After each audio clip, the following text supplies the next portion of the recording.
الله أكبر الله أكبر. الحمد لله رب العالمين الرحمن الرحيم مالك يوم الدين إياك نعبد وإياك نستعين Iyyaka na'budu wa iyyaka nasta'in. Hanya kepadamulah kami beribadah dan hanya kepadamulah kami minta pertolongan. Inilah puncak ibadah manusia kepada penciptanya, beribadah, menyembah dan meminta hanya kepada Allah Ta'ala. Ketika ibadah kita dialihkan kepada selain Allah, maka ancaman syirik bisa menimpa kita. Perbuatan syirik adalah menjadikan sekutu bagi Allah Ta'ala dalam sifat rububiyah dan sifat uluhiyahnya. Sifat rububiyah Allah adalah perbuatan-perbuatan Allah Ta'ala yang khusus milik Allah, seperti mencipta, melindungi, mengatur dan memberi rezeki kepada makhluknya. Sedangkan sifat uluhiyah adalah hak untuk disembah dan diibadahi semata-mata tanpa disekutukan. Kenapa syirik ditakuti? Tidak lain karena inilah satu-satunya dosa yang tidak akan diampuni Allah. Karena ancaman besar itulah, maka kewajiban setiap muslim untuk terus berusaha agar tidak terjerumus dalam kemusyrikan. Sebab kemusyrikan adalah dosa yang paling besar, paling berbahaya. Syirik juga merupakan tindak kezaliman yang paling zalim, kejahatan yang paling besar, dan dosa yang tidak bakal terampuni. Renungkanlah firman Allah yang terdapat dalam 2 ayat dalam surat An-Nisa, ayat 48 berikut ini. Sesungguhnya Allah tidak akan mengampuni dosa syirik, dan Dia mengampuni segala dosa yang selain dari syirik itu bagi siapa yang dikehendakinya. Dalam ayat tadi terdapat penjelasan yang sangat terang benderang bahwa orang yang meninggal dalam keadaan musyrik maka tidak ada harapan baginya untuk mendapatkan ampunan Allah. Tempat tinggalnya adalah neraka dan dia akan kekal di dalamnya. Percaya pada keampuhan batu cincin, tunduk pada kekuatan rajah yang tersimpan dalam dompet, dan takut akan kekuatan gaib di balik sebuah keris, hati-hati, karena inilah salah satu perbuatan syirik yang diancam oleh Allah Subhanahu wa Ta'ala. Karena seharusnya percaya, tunduk, dan takut hanya kepada Allah saja, bukan kepada yang lain. Fenomena beragamnya batu cincin di tanah air bila disikapi pada keindahan seni dan ilmu teknologi yang ada di balik batu itu, maka sah-sah saja. Bahkan bisa jadi bermanfaat dan membawa kebaikan bagi umat. Misalnya bahwa batu itu merupakan peninggalan purbakala, atau lapisan dalam batu itu menjelaskan tentang kandungan unsur di bawah perut bumi. Namun, bukan itu bahasan kita kali ini.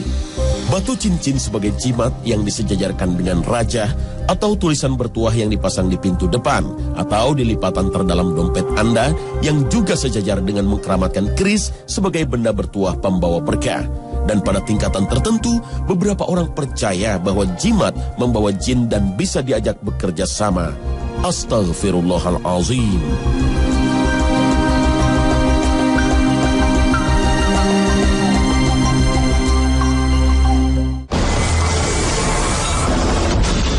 Assalamualaikum warahmatullahi wabarakatuh. Selamat pagi pemirsa Trans 7. Khazanah Ensiklopedia Islam Dunia pagi ini kembali hadir ke hadapan Anda untuk berbagi pengetahuan dan saling menasehati dalam kebajikan. Dalam menghadapi permasalahan hidup sehari-hari, manusia cenderung mencari jalan pintas untuk solusinya. Minta bantuan jin adalah salah satunya. Permohonan bantuan ini biasanya dilakukan melalui dukun, paranormal, tukang ramal, dan yang sejenisnya. Bagaimanakah hakikatnya hukum minta tolong kepada jin? Pada prinsipnya, minta tolong kepada jin tidak jauh beda dengan minta tolong kepada manusia. Jika tolong-menolong dilakukan dalam koridor takwa dan ketaatan kepada Allah, seperti mengajak mereka untuk taat, melaksanakan perintah Allah, atau meminta tolong kepada mereka untuk menyampaikan dakwah Rasulullah kepada bangsanya, maka tidak ada masalah dalam hal ini. Bahkan termasuk hal yang terpuji. Sebagaimana manusia ada yang soleh dan alim, begitu juga kalangan ini. Sebaliknya, jika kerjasama tersebut bertujuan untuk mencelakai seseorang, menyakiti, menganiaya, mencuri harta orang lain, atau menakut-nakuti orang, maka kerjasama seperti ini jelas dilarang. Satu hal lagi yang perlu diperhatikan dalam kerjasama dengan jin adalah Apakah dalam kerjasama tersebut ada syarat-syarat tertentu yang harus dipenuhi? Ada tumbal yang harus dibayar? Apakah syaratnya harus meninggalkan sholat? Atau membaca mantra-mantra tertentu yang mengandung kemusyrikan? Jika tumbal dan syarat tersebut mengandung dosa, maka apapun bentuk kerjasamanya menjadi haram. Sedangkan apabila syaratnya mengandung kemusyrikan, maka waspadalah, ini bisa menyebabkan seorang keluar dari agama Islam. Baik jin ataupun manusia yang terlibat persekongkolan jahat akan semakin jauh dari jalan Allah yang benar. Dan bahwasanya ada beberapa orang laki-laki di antara manusia meminta perlindungan kepada beberapa laki-laki di antara jin, maka jin-jin itu menambah bagi mereka dosa dan kesalahan. Al-Quran, Surah Al-Jin ayat 6. Melihat praktek yang jamak terjadi, persekongkolan yang terjadi antara jin dan manusia cenderung kepada kejahatan dan banyak mengandung unsur kemusyrikan. Maka demi menyelamatkan akidah dan keyakinan kita, lebih baik bagi seorang muslim untuk tidak bekerja sama dengan jin. Jimat menjadi media yang paling sering digunakan untuk meminta bantuan jin. Jimat adalah benda yang diyakini memiliki kesaktian, sehingga dengan kesaktian tersebut diyakini dapat memberi pengaruh positif bagi si pemakainya.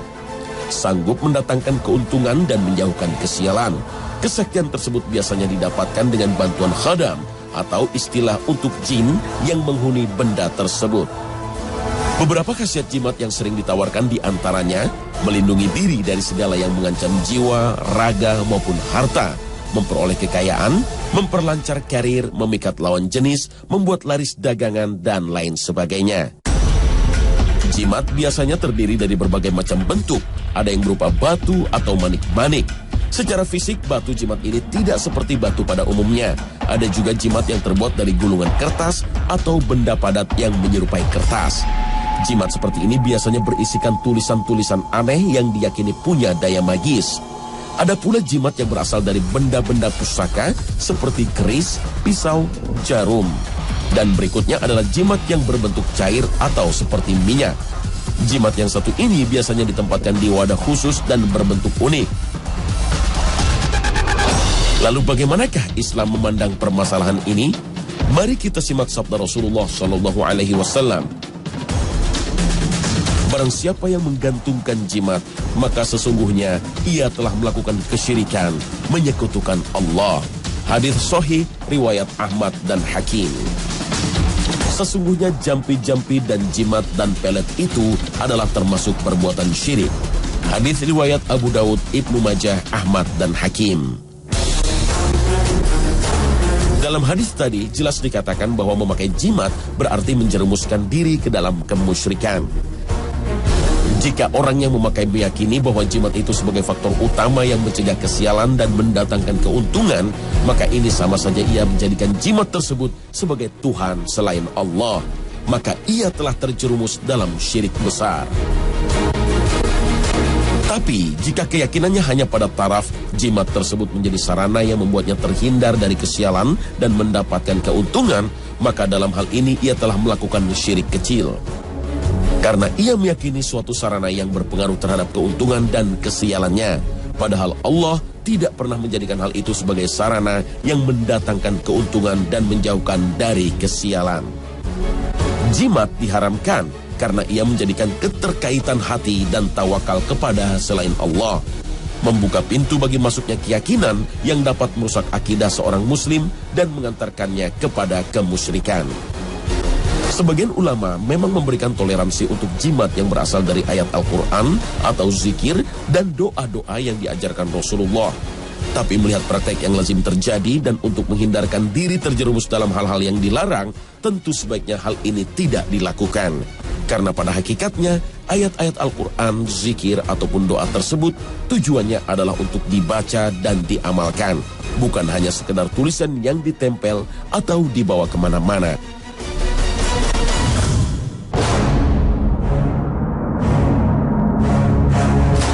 Mengupas tentang jimat tentu akan mengupas tentang penampakan makhluk gaib. Jimat dan penampakan memang mempunyai kedekatan pada level tertentu, terutama bagi mereka yang percaya sekali akan kekuatan khusus dari jimat yang dipakainya. Sejatinya, makhluk gaib ini adalah jin. Dan bagi umat muslim yang taat pada jimat, bahkan menggunakannya sebagai alat bantu kesuksesan hidup, maka hukumnya jelas haram. Syirik namanya. Masyarakat Indonesia sendiri mengenal berbagai macam jenis jin. Jika dikumpulkan, jenisnya mungkin bisa mencapai puluhan bahkan ratusan. Sebut saja beberapa yang terkenal, di antaranya ada pocong, kuntilanak, genderuwo, tuyul, dan lain sebagainya. Menurut ajaran Islam, di luar alam nyata yang dihuni manusia, ada satu jenis makhluk lagi yang mendiami bumi ini. Makhluk ini mempunyai tugas yang sama seperti manusia, yaitu beribadah kepada Allah. Makhluk inilah yang disebut dengan jin. Artinya, jin dan manusia mempunyai tugas yang sama, yaitu beribadah kepada Allah. Keyakinan terhadap alam gaib merupakan salah satu pilar keimanan. Kitab Al-Quran ini tidak ada keraguan padanya, petunjuk bagi mereka yang bertakwa, yaitu mereka yang beriman kepada yang gaib, yang mendirikan sholat dan menafkahkan sebahagian rizki yang kami anugerahkan kepada mereka. Al-Quran Surah Al-Baqarah ayat 2 hingga 3. Dengan keterbatasan dan kelemahan panca indera manusia, tidak mungkin baginya untuk menjangkau alam gaib. Oleh sebab itu, segala informasi tentang alam gaib haruslah berasal dari referensi yang tidak diragukan keabsahannya. Dan informasi yang valid itu hanya bisa didapatkan melalui keterangan yang disampaikan oleh Allah dan Rasul-Nya lewat Al-Quran dan hadis Nabi. Dia adalah Tuhan yang mengetahui yang gaib, maka dia tidak memperlihatkan kepada seorang pun tentang yang gaib itu, kecuali pada Rasul yang diridhoinya. Maka sesungguhnya dia mengadakan penjaga-penjaga, malaikat di muka dan di belakangnya. Al-Quran Surah Al-Jin ayat 26 hingga 27. Maka dengan sumber inilah segala perbincangan tentang jin dapat dipertanggungjawabkan. Berbicara tentang jin dan alam gaib dari sumber-sumber yang diragukan keabsahannya hanya semakin menjauhkan diri dari kebenaran. Bahkan yang paling berbahaya adalah dapat mengancam akidah dan keyakinan seorang muslim. Istilah jin berasal dari bahasa Arab yang berarti sesuatu yang tertutup. Disebut demikian karena tertutup dari pandangan manusia. Seperti halnya manusia, jin adalah makhluk ciptaan Allah Subhanahu wa Ta'ala. Allah menciptakan jin dari api jauh sebelum Allah menciptakan manusia. Dan sesungguhnya kami telah menciptakan manusia Adam dari tanah liat kering yang berasal dari lumpur hitam yang diberi bentuk. Dan kami telah menciptakan jin sebelum Adam dari api yang sangat panas. Al-Quran Surah Al-Hijr ayat 26 hingga 27. Nabi Adam adalah nenek moyangnya manusia, maka nenek moyang jin bernama Azazil. Makhluk ini tadinya adalah hamba yang taat kepada Allah, selalu berzikir dan bertasbih kepada Allah bersama para malaikat. Tapi kemudian, ketika Allah menciptakan Adam dan memerintahkannya bersujud kepada Adam, ia durhaka dan sombong. Karena kedurhakaan inilah, makhluk ini akhirnya dikenal dengan nama iblis yang artinya pendurhaka. Selain iblis, idiom yang dekat dengan jin adalah setan. Sebetulnya penyebutan setan lebih berkonotasi kepada sifat, yaitu sifat jahat atau menghasut kepada kejahatan dan kedurhakaan kepada Allah. Jadi siapa saja yang menghasut dan menggoda untuk berbuat durhaka kepada Allah layak disebut setan. Dan manusia dengan sifat ini pun dapat disebut setan. Tidak ada penjelasan yang lengkap tentang bagaimana rupa jin. Hanya dalam beberapa hadis disebutkan bahwa jin memiliki sepasang tanduk. Perlu diketahui bahwa tidak mungkin bagi manusia melihat jin dalam wujud aslinya. Sebagaimana firman Allah, "Hai anak Adam, janganlah sekali-kali kamu dapat ditipu oleh setan sebagaimana ia telah mengeluarkan kedua ibu bapamu dari surga. Ia menanggalkan dari keduanya pakaiannya untuk memperlihatkan kepada keduanya auratnya. Sesungguhnya ia dan pengikut-pengikutnya melihat kamu dari suatu tempat yang kamu tidak bisa melihat mereka. Sesungguhnya kami telah menjadikan setan-setan itu pemimpin-pemimpin bagi orang-orang yang tidak beriman." Al-Quran Surah Al-A'raf ayat 27. Jin seperti halnya manusia, ada yang beriman, ada yang kafir. Jin juga memiliki kehidupan tak ubahnya kehidupan manusia. Jin juga butuh makan, minum, menikah, dan berkeluarga. Dalam beberapa hadis sahih disebutkan bahwa makanan jin adalah tulang dan kotoran hewan. Jin juga terdiri dari berbagai kelompok suku dan bangsa. Banyak cerita beredar di masyarakat tentang perkawinan antara jin dan manusia atau sebaliknya. Tidak adanya dalil yang tegas dan lugas menimbulkan perbedaan pendapat di kalangan ulama. Sebagian berpendapat hal tersebut tidak mungkin terjadi karena masing-masing makhluk sudah Allah beri pasangan dari jenisnya. Sebagian lagi berpendapat bahwa hal ini mungkin saja terjadi karena ada ayat atau hadis yang mengisyaratkan hal ini seperti firman Allah dalam surat Ar-Rahman. Fihinna qasiratut hunna insum qablahum wala jan. Ayat tersebut secara tidak langsung mengisyaratkan hubungan perkawinan antara manusia dan jin mungkin terjadi. Jin seperti halnya manusia tidak ada yang abadi. Semua yang bernyawa pasti akan menemui kematian. Hanya saja mereka diberikan umur yang relatif lebih panjang dari manusia. Apalagi nenek moyang jin yaitu iblis yang Allah panjangkan umurnya sampai hari kiamat. Di samping wujud aslinya yang tidak dapat dilihat oleh manusia, Allah membekali jin dengan beberapa kemampuan lain yang tidak dimiliki manusia. Jin mampu berpindah tempat dengan kecepatan tinggi. Dengan kemampuan tersebut mereka mampu menjelajah ruang angkasa. Jin yang durhaka menggunakan kemampuan ini untuk mencuri berita langit, sehingga mereka bisa mengetahui suatu peristiwa yang akan terjadi di bumi. Informasi inilah yang kemudian mereka sampaikan kepada kroni-kroninya, para dukun dan tukang ramal, sehingga kadang-kadang ramalannya tepat. Tapi semenjak Nabi Muhammad diangkat menjadi Rasul, penjagaan pintu-pintu langit diperketat. Jin tidak leluasa lagi mencuri. Setiap mereka ingin mencuri, mereka ditembak dengan bola api.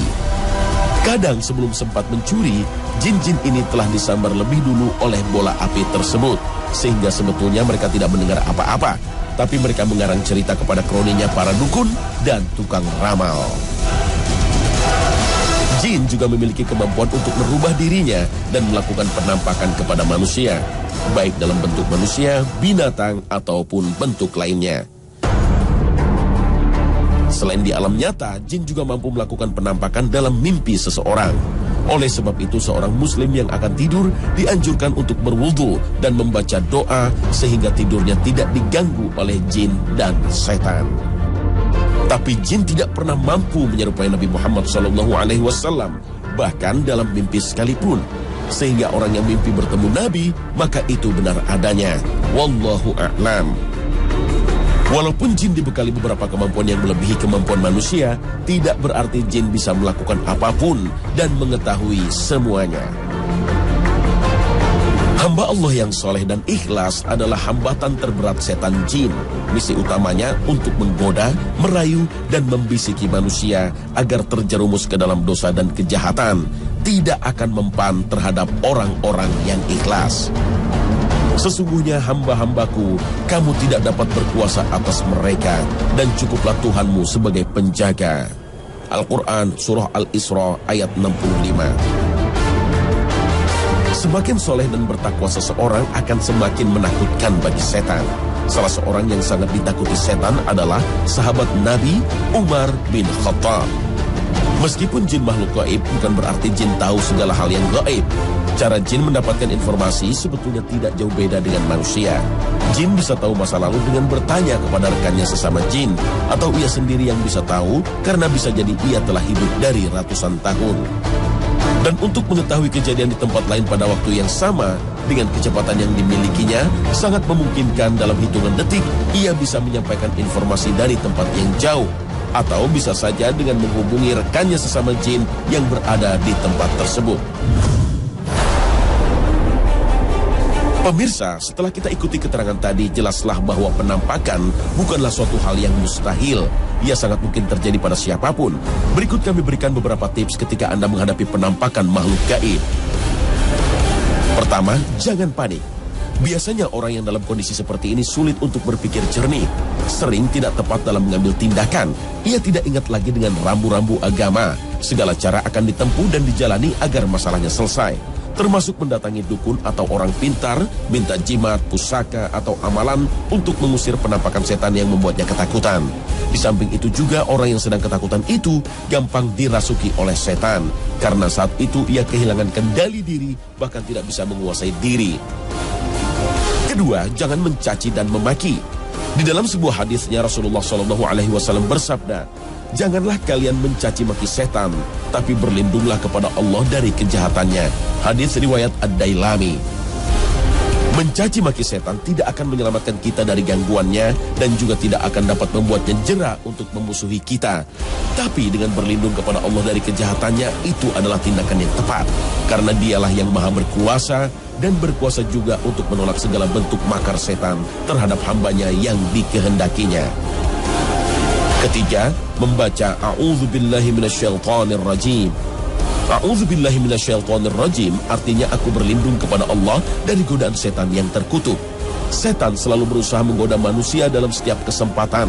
Karena itu Allah berpesan kepada kita agar selalu waspada terhadap setan. Allah juga memerintahkan kita untuk selalu memohon perlindungan. Dan jika setan mengganggumu dengan suatu gangguan, maka mohonlah perlindungan kepada Allah. Sesungguhnya dialah Allah yang maha mendengar lagi maha mengetahui. Al-Quran Surah Fussilat ayat 36. Keempat, lantunkanlah azan dan iqamah. Azan di samping berfungsi sebagai penunjuk waktu sholat, juga berfungsi sebagai senjata ampuh untuk melawan setan. Dalam sebuah hadis sahih yang diriwayatkan Muslim, Rasulullah menceritakan bagaimana setan lari tunggang langgang ketika mendengar azan dikumandangkan. Kelima, lakukanlah perlawanan. Bila ada penampakan, ada beberapa kemungkinan. Mungkin itu betul-betul jin yang menampakkan diri atau mengganggu dan menakut-nakuti kita, atau itu hanya halusinasi belaka. Atau itu manusia yang berniat untuk menakut-nakuti kita, atau sekedar iseng belaka. Oleh sebab itu, bila ada penampakan, di samping melakukan beberapa hal di atas, maka lakukanlah perlawanan. Seandainya itu hanya halusinasi, maka dengan menyerangnya akan terbukti bahwa penampakan itu bukan jin sungguhan. Kalau itu jin sungguhan, maka dengan bacaan tadi kita akan dilindungi Allah dari kejahatannya. Dan dengan azan, ia akan kabur dan lari terpontang-panting. Dan penampakan jin apabila kita lawan, kita lempar atau kita tembak, maka ia akan terkena dampaknya. Ia akan terluka dengan senjata tajam dan terjangan timah panas. Karena ketika jin menampakkan diri, maka akan berlaku hukum dunia nyata. Maka dari itu janganlah panik atau ketakutan saat melihat penampakan. Berlindunglah kepada Allah dan jangan takut. Karena manusia diciptakan sempurna. Karena manusia didudukan dalam derajat lebih tinggi dari jin. Dan hanya kepada Allah manusia boleh menyembah.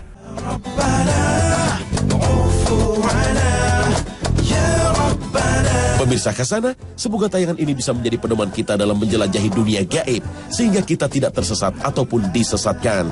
Amin ya Rabbal Alamin. Terima kasih atas perhatian Anda, dan wassalamualaikum warahmatullahi wabarakatuh.